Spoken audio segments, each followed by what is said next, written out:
Bonjour chers passionnés de sport automobile, j'espère que vous allez bien. Moi ça va super bien parce que dans une semaine il y a un Grand Prix de Formule 1. Voilà. Et du coup j'ai décidé de vous faire un petit débrief entre guillemets de tout ce qui s'est passé cet hiver, les événements marquants pour ceux qui n'auraient pas trop suivi. Donc voilà, on est parti sans plus attendre pour cette vidéo.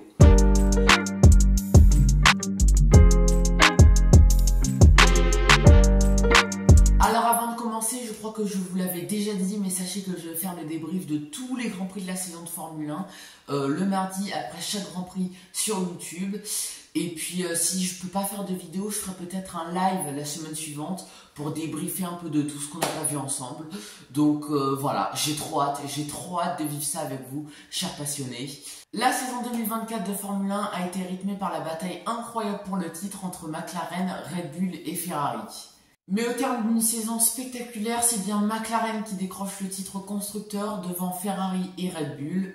Cette année 2024 a été marquée par plusieurs rebondissements, notamment avec Alpine qui a fait le coup du siècle au Grand Prix du Brésil avec ce double podium qui les a fait monter de la 9e à la 6e place du championnat constructeur.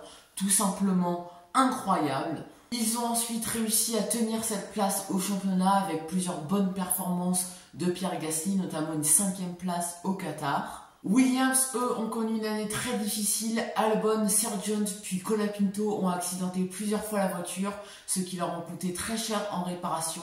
Et malheureusement, ça ne leur a pas permis de faire les améliorations qu'ils souhaitaient. J'ai d'ailleurs fait une vidéo sur Williams, je vous mets le lien en description. Donc voilà, allez voir tout ça si vous voulez plus de détails.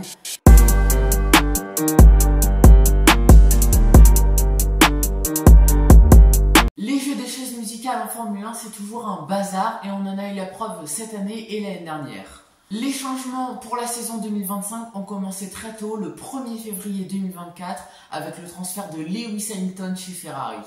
Et ça a été l'annonce du siècle, de la décennie, de tout en fait. Alors maintenant, il faut voir ce que ça donne Hamilton et Leclerc chez Ferrari. Est-ce que Leclerc va pouvoir résister à Lewis Hamilton? Est-ce qu'ils vont se tirer la bourre jusqu'à la fin?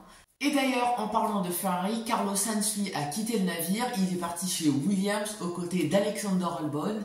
Et ça, je pense, ça va être l'un des duos les plus intelligents de la grille, avec Leclerc et Hamilton.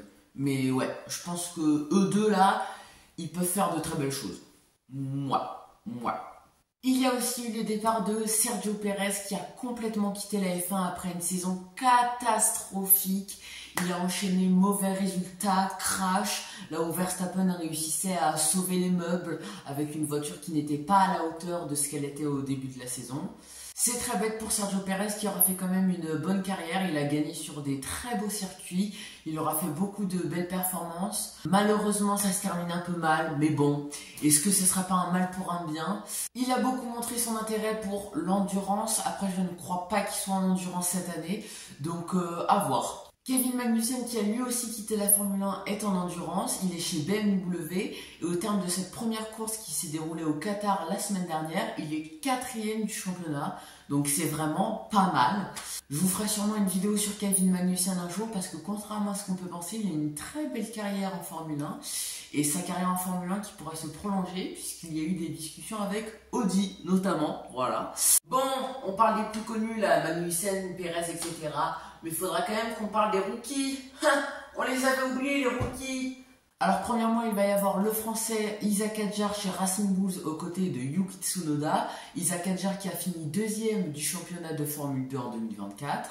Juste derrière, Gabriel Bortoleto qui lui aussi débarque en Formule 1 chez Sauber aux côtés de Nico Hülkenberg. Il y aura aussi Oliver Biermann, le Britannique, qui va chez Haas aux côtés d'Esteban Ocon, qui lui a quitté Alpine après 5 ans de collaboration avec la marque. Oliver Biermann a déjà montré tout son talent, notamment l'année dernière à Jeddah à bord d'une Ferrari pour remplacer Carlos Sainz. Il a terminé 7e alors que c'était son premier Grand Prix sur l'un des circuits les plus physiques du calendrier de la Formule 1. Donc on peut dire qu'Oliver Biermann est déjà bien expérimenté, il va maintenant pouvoir se mesurer au coriace Esteban Ocon si vous voyez ce que je veux dire. Andrea Kimi Antonelli sera lui aussi présent en Formule 1 cette saison, dans la Mercedes aux côtés de George Russell, pour remplacer Monsieur Lewis Hamilton.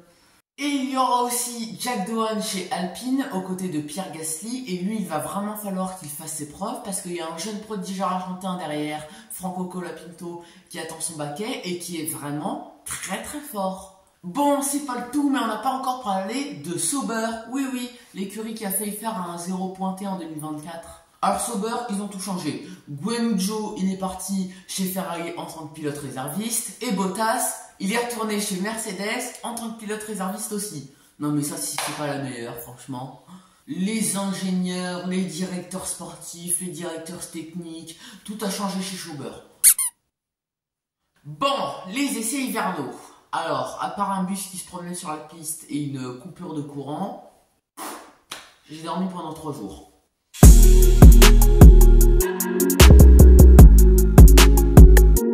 Alors plus sérieusement, on a vu ce qu'on pensait voir, un peloton très resserré. McLaren a quand même réussi à sortir son épingle du jeu. Ils sont un tout petit peu plus rapides que les autres et du coup ils sont favoris de ce début de saison.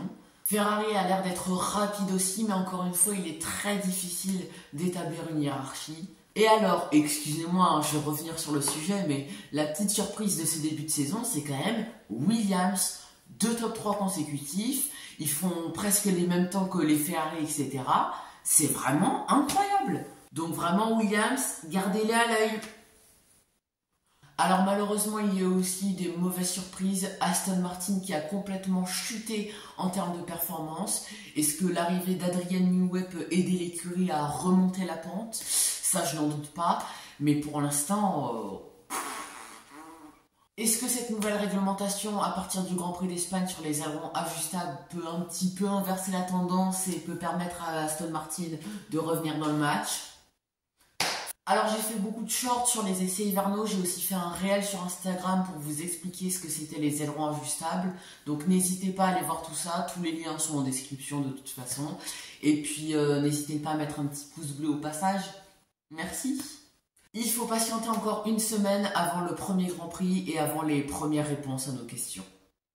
Voilà, cette vidéo est terminée, j'espère qu'elle vous aura plu, j'espère que pour ceux qui n'ont pas trop suivi, ça vous aura servi. Encore une fois, n'hésitez pas à liker, commenter, partager et si ce n'est pas encore fait, abonnez-vous.